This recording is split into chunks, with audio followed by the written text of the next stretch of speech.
Muchas personas que toman la Biblia no han entendido que es un libro. El total de los 66 libros se deberían considerar como varios capítulos de un libro sagrado. Si el libro no se acepta como lo que se afirma ser, la escritura sagrada inspirada por Dios mismo, solo la mente divina que actúa a través de su espíritu, entonces está leyendo mal desde el principio. Yeshua comentó que la escritura no puede ser quebrantada. Tiene un estado inviolable como la palabra de Dios Santo. No se debe manipular, y una parte de ella no se debe enfrentar con la otra. Esto sería acusar al libro de confusión y contradicción. Dios no se contradice. Si leemos el libro como un libro, encontramos que presenta una historia coherente y lógica. Es una historia que se desarrolla. Es la historia del verdadero sentido de la historia de la humanidad, a diferencia de varios relatos defectuosos que los historiadores humanos y los filósofos han ofrecido. La Biblia es la historia de Dios. Cada libro, en el libro, contribuye con información esencial a la narrativa entera. Si comienza a leer los Evangelios, lee la historia sin el entendimiento del 75% que ya se había escrito. No es por lo tanto nada menos que una calamidad suponer que se puede seguir la historia si se excluye las 3/4 partes de ella. Y en efecto, los 3 primeros cuartos del libro proporcionan el fundamento indispensable del resto de ella. ¿Cuándo leyó alguna vez una novela de 20 capítulos comenzando en el 15?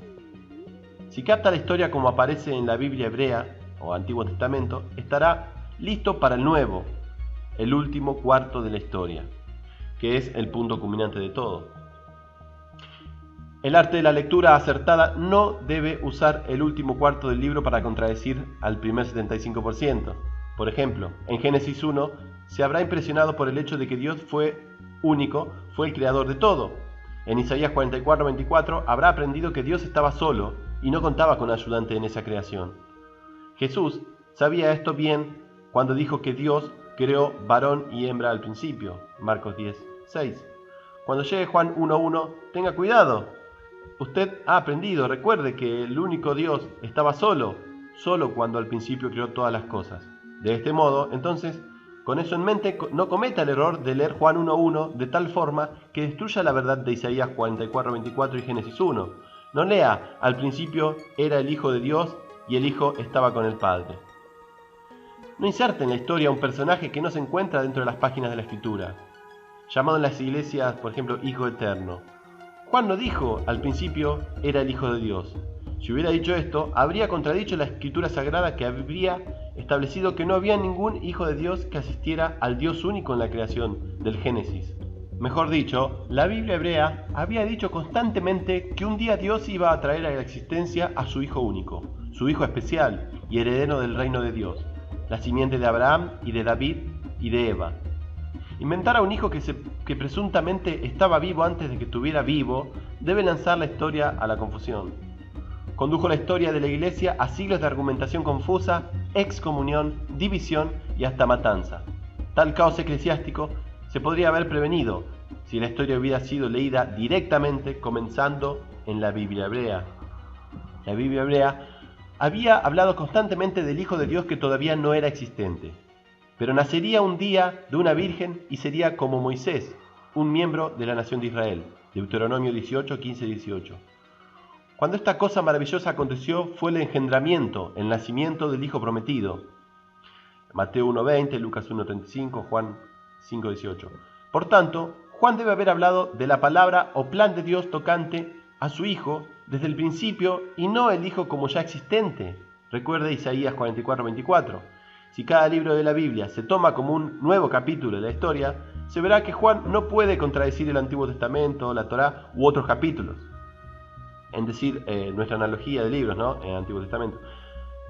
No puede contradecir la Torá con los Evangelios. Mateo nos dice claramente, cuando el Hijo de Dios nació, fue procreado.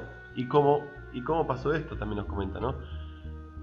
El Dios único, en armonía con sus propias promesas antiguas, desde el Hijo próximo, creó a ese Hijo por un milagro usando la matriz de una mujer. Este es el principio, el engendramiento del Hijo de Dios.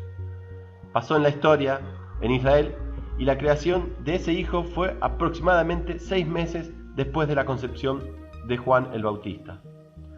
Cuando Dios procrea a un hijo, ese hijo no es Dios. Israel no era Dios, pero Israel se llamaba hijo de Dios. Éxodo 4:22. Los cristianos son hijos de Dios, pero no son Dios. Durante el 3 de junio del 2001, el Papa Juan Pablo II confió la Iglesia entera a la intercesión de María y colocó en sus manos la expectativa de paz y justicia en el mundo. Llamó a María la Reina del Cielo. Alabó la mariolatría del fallecido Papa Juan XXIII, observando que María tomó a ese Papa de la mano y la acompañó en su viaje terrenal. Este es el mismo Papa que ha sido elogiado por Billy Graham, Jack Van Impe, Bill Bright y Chuck Colson. Este informe señala el grado de enorme poder de engaño permitido en la mala edad presente. La Escritura Sagrada declara que María, la madre de Jesús, está muerta ahora y estará en su tumba hasta la resurrección. Es incapaz de cualquier intercesión o mediación, ya que Pablo declaró que hay un solo mediador entre Dios y los hombres, y esta es la persona humana del Mesías, Yeshua. 1 Timoteo 2:5. Uno se podría preguntar qué poder entonces está camuflado bajo el nombre agradable de María, qué poder está realmente trabajando, ¿no?